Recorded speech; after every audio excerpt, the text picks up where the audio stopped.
नमस्कार विद्यार्थी मित्र, देवियों और सज्जनों। मैं हूं प्राध्यापक डॉक्टर शिवाजी उत्तम चौरे, अध्यक्ष हिंदी विभाग, प्राध्यापक संभाजीराव कदम महाविद्यालय देऊर। आज के व्याख्यान का विषय है संदर्भ स्रोत। संदर्भ स्रोत किसे कहा जाता है? जहाँ से हम सामग्री ग्रहण करते हैं, रेफरेंसेस ग्रहण करते हैं, उसे संदर्भ स्रोत कहा जाता है। जहाँ से हम जानकारी प्राप्त करते हैं उसे संदर्भ स्रोत कहा जाता है। ये संदर्भ स्रोत इलेक्ट्रॉनिक भी होते हैं, मुद्रित भी होते हैं और इंटरनेट के ज़रिए जो ऐप्स हैं उसके ज़रिए भी हम इसे प्राप्त कर सकते हैं। प्रिंट के अंतर्गत आप शब्दकोश, विश्वकोश, पारिभाषिक कोश या समांतर कोश, इस प्रकार के भिन्न भिन्न शब्दकोश संदर्भ स्रोत के रूप में इस्तेमाल कर सकते हैं।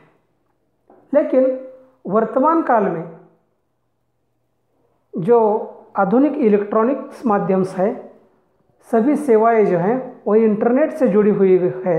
इसमें महत्वपूर्ण है इंस्टाग्राम, फेसबुक, ब्लॉग, ट्विटर और व्हाट्सएप। सोशल मीडिया के अंतर्गत इन माध्यमों का अत्यधिक महत्वपूर्ण स्थान है। इसे अंग्रेजी में मल्टीमीडिया भी कहा जा सकता है, सोशल मीडिया भी कहा जा सकता है। और इंस्टाग्राम, फेसबुक, ब्लॉग, ट्विटर और व्हाट्सएप के माध्यम से इसके अतिरिक्त ईमेल भी है, टेलीग्राम भी है। लेकिन आपके अध्ययन के लिए प्रस्तुत जो है वह इंस्टाग्राम, फेसबुक, ब्लॉग, ट्विटर और व्हाट्सएप आदि है। इन सभी संदर्भ स्रोतों के जरिए हम सामग्री का आदान प्रदान करते हैं, विचारों का आदान प्रदान करते हैं, साहित्यिक गतिविधियों का आदान प्रदान कर सकते हैं, जानकारी का आदान प्रदान कर सकते हैं, कुछ संकेत दे सकते हैं, कुछ संकेत ग्रहण कर सकते हैं। तो इसके इस्तेमाल की जानकारी आप सभी को प्राप्त है ही, क्योंकि वर्तमान काल इस सोशल मीडिया से अछूता नहीं रहा है। शायद सभी छात्र इससे भली भांति परिचित हैं, इसका इस्तेमाल करते हैं। इसके ज़रिए जो महत्वपूर्ण इंस्टाग्राम है, इंस्टाग्राम के ज़रिए सामग्री का आदान प्रदान किया जाता है, जिसमें सामाजिक, साहित्यिक, मनोरंजनात्मक, राजनीतिक, इस प्रकार की सामग्री का आदान प्रदान किया जा सकता है। सबसे पहले ये जान लेते हैं कि इंस्टाग्राम का मतलब क्या होता है। दरअसल इंस्टाग्राम को दो शब्दों से जोड़कर बनाया गया है। ये जो शब्द है, इन दो शब्दों को जोड़कर यह शब्द तैयार हुआ है और इसका मतलब है कि जो आप बात कहना चाहते हैं बिल्कुल सही ढंग से और सहजता से करें। इंस्टाग्राम पर सभी चीज़ें जो है वह सहजता से की जा सकती हैं। उसी प्रकार फेसबुक भी साहित्यिक गतिविधियों का महत्वपूर्ण केंद्र बना हुआ है। इसके ज़रिए आप किसी प्रकार का साहित्य अपलोड कर सकते हैं, शेयर कर सकते हैं, उस पर रीड कर सकते हैं, डाउनलोड कर सकते हैं। और सामग्री चाहे साहित्यिक हो, मनोरंजनात्मक हो, राजनीतिक हो, सामाजिक हो, शैक्षिक हो, किसी प्रकार की सामग्री का आप फेसबुक के ज़रिए आदान प्रदान कर सकते हैं। ट्विटर भी इसी प्रकार का ऐप है। इसमें भी इसका महत्वपूर्ण तत्व यह है कि ट्वीट एक बार आपने किया तो पूरे विश्व के लोग उसे देख सकते हैं। ये सुविधा फेसबुक, व्हाट्सएप में नहीं है। ट्वीट ट्वीट करने वाले व्यक्ति को विश्व के किसी भी कोने से फॉलो किया जा सकता है और कोई भी उसे फॉलो कर सकता है।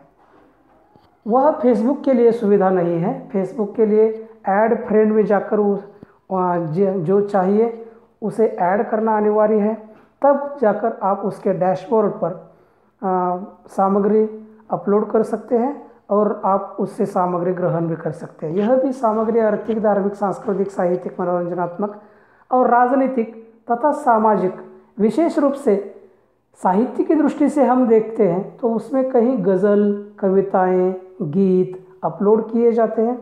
तुरंत प्रकाशन की यह महत्वपूर्ण सुविधा ट्विटर पर भी है, फेसबुक पर भी है, व्हाट्सएप पर भी है और इंस्टाग्राम पर भी है। वर्तमान काल में लगभग सभी लोग इसका इस्तेमाल कर रहे हैं और छात्र तो इन सभी ऐप्स से भली भांति परिचित है, फेसबुक, ट्विटर, इंस्टाग्राम और व्हाट्सएप से। और जो शेष लोग हैं वह भी इससे जुड़ रहे हैं, क्योंकि यह अब अनिवार्य भाग हो गया है, अनिवार्य अंग हो गया है जीवन का। व्हाट्सएप भी उसी प्रकार उतना ही महत्वपूर्ण है। हर स्मार्टफोन में व्हाट्सएप होता ही है। मुझे लगता है वर्तमान काल में ऐसा कोई स्मार्टफोन नहीं होगा जिसमें व्हाट्सएप ना हो।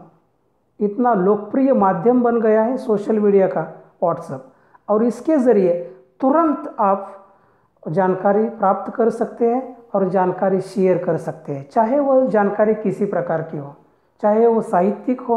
आप अपनी कविता लिखकर शेयर कर सकते हैं, दूसरों की कविताएं भी आप देख सकते हैं। और उसी प्रकार मनोरंजनात्मक सामग्री, राजनीतिक कुछ गतिविधियाँ, सामाजिक कुछ गतिविधियाँ आदि सब इसके ज़रिए विचारों का आदान प्रदान होता है। उसी प्रकार ब्लॉग भी एक महत्वपूर्ण माध्यम है। ब्लॉग क्या होता है, इस बात की परिभाषा देना थोड़ा कठिन है। दरअसल ब्लॉग का पूर्ण रूप वेबलॉग होता है। किसी वेबसाइट पर लिखा कंटेंट या वेब पेज ही ब्लॉग कहलाता है।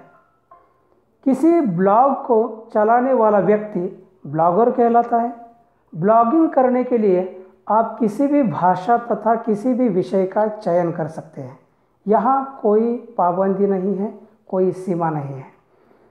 लेकिन आपको इस प्रकार लिखना होता है कि पढ़ने वाला व्यक्ति आपके लेखन से प्रभावित हो। ब्लॉग पर केवल इसी प्रकार का लेखन अनिवार्य होता है। सामान्य जानकारी के रूप में संदर्भ स्रोतों का परिचय मैं यही विराम लेता हूँ। जय हिंद, जय भारत।